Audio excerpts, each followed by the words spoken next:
अस्सलाम अलैकुम। आज मैं एक बार फिर हाजिर हूँ मशरिक़ वुस्ता की ताज़ा तरीन अपडेट्स के साथ। दोस्तों, कल रात जो कुछ हुआ वो एक ऐसी रात थी जिसे देखने और सुनने वाले शायद अपनी पूरी जिंदगी नहीं भूल पाएंगे। वो लोग जो रात भर जागे रहे, मुसलसल ट्वीट और रीट्वीट देखते रहे, कभी डोनाल्ड ट्रंप का बयान, कभी हमास का बयान और फिर इसराइली अखबारात में मची हाहाकार। वो जानते हैं कि ये रात तारीख के पन्नों में दर्ज होने वाली है। सबसे पहले डोनाल्ड ट्रंप का एक बयान आया। ट्रंप ने एक पोस्ट की। अब वो ट्विटर पर नहीं लिखते बल्कि अपने प्लेटफॉर्म ट्रूथ सोशल पर लिखते हैं। वहाँ उन्होंने एक धमाका खेज पैगाम दिया जिसमें उन्होंने बिल्कुल खिले लफ्जों में कहा कि अगर 36 घंटों के अंदर यानी इतवार तक सारे यरगमालियों को रहा न किया गया तो फिर वो होगा जिसका तसव्वुर भी नहीं किया गया। ये वाज़े तौर पर एक धमकी थी।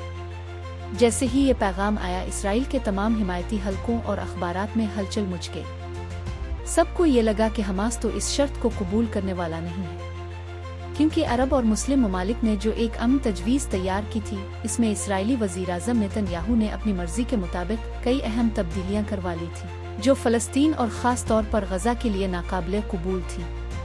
सबको यही लग रहा था कि हमास उन शराइत को मानने से इनकार कर देगा और उसके बाद इसराइल को खिली छूट मिल जाएगी कि वो गज़ा में खून की होली खेल सके। लेकिन इसके बाद एक गैर मुतवक्के मोड़ आया। हमास ने एक बयान जारी किया और इस बयान ने पूरी फिजा बदल दी। हमास ने ट्रंप का शुक्रिया अदा किया, अरब व मुस्लिम दुनिया का शुक्रिया अदा किया और आलमी बरादरी को भी खराज तहसीन पेश किया कि उन्होंने गज़ा में जंग बंदी के लिए आवाज़ बुलंद की। ताहम हमास ने आंख बंद करके ट्रंप के तमाम निकात को तस्लीम नहीं किया, बल्कि साफ कहा कि हम मुज़ाकरात के आगाज़ के लिए इस तजवीज़ को बुनियाद बनाने के लिए तैयार हैं। इसका मतलब ये हुआ कि हमास बराह रास्त डील पर नहीं गया, बल्कि इसने मुज़ाकरात के दरवाजे खिले रखे। इसराइल ने, ख़ास तौर पर नेतन्याहू ने, इसका मतलब ये लिया कि हमास ने ट्रंप के मंसूबे को मुस्तरद कर दिया है और अगर 36 घंटों में यरगमाली रहा ना हुए तो अमेरिका इसराइल को इजाज़त दे देगा कि वो गज़ा को मुकम्मल तौर पर बर्बाद कर दे। लेकिन पर्दे के पीछे असल खेल कुछ और था। ट्रंप ने हमास का पूरा बयान अपने ट्रूथ सोशल पर नकल किया और इसराइल को वाज़े तौर पर कहा, गज़ा पर बमबारी फौरन बंद करो। अगर आपने आज सुबह इसराइली अखबारात देखे हों तो आपको अंदाज़ा होगा कि वहाँ शाक की कैफियत है। बड़े बड़े सहाफ़ी जैसे कि बाराक राबोट, जो इसराइली और अमरीकी हलकों में गहरा असर रखते हैं, वो साफ कह रहे हैं कि नेतन्याहू को एक भारी झटका लगा है। वो समझ रहे थे कि हमास मुकम्मल तौर पर इनकार करेगा, लेकिन हमास ने मामला मुज़ाकरात के जरिए आगे बढ़ाने की राह खोल दी और ट्रंप ने भी इसराइल पर दबाव डालकर बमबारी रुकवा दी। यहाँ सवाल यह है कि आखिर पर्दे के पीछे चल क्या रहा था। नेतन्याहू ये समझ रहा था कि इसने जंग के मैदान में जो हासिल न किया वो मुज़ाकरात की मेज़ पर हासिल कर लिया है। अरब ममालिक ने जो असल ड्राफ्ट बनाया था, इसमें इसराइली फ़ौज को गज़ा के बीचों बीच मुस्तकिल रखने की बात नहीं थी, लेकिन नेतन्याहू ने ये शर्त शामिल करवा ली कि फ़ौज वहाँ रहेगी और तभी वापस जाएगी जब इसराइल को लगेगा कि अब कोई खतरा नहीं रहा। यानी मुमकिन है 50 साल तक फ़ौज न हटे। ये सरासर एक कब्जा करने का मंसूबा था।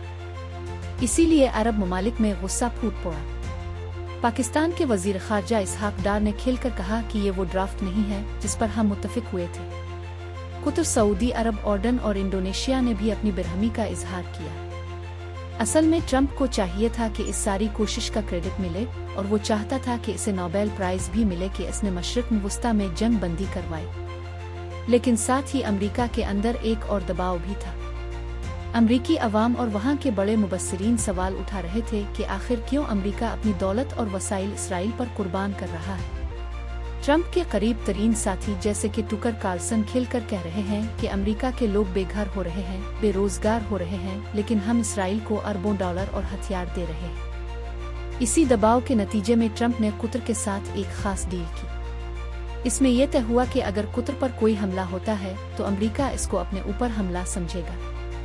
इसका मतलब ये हुआ कि कुतर, जहां हमास के रहनुमा मुकीम हैं, महफूज हो गया। इसराइल अब उन पर बराह रास्त हमला नहीं कर सकता।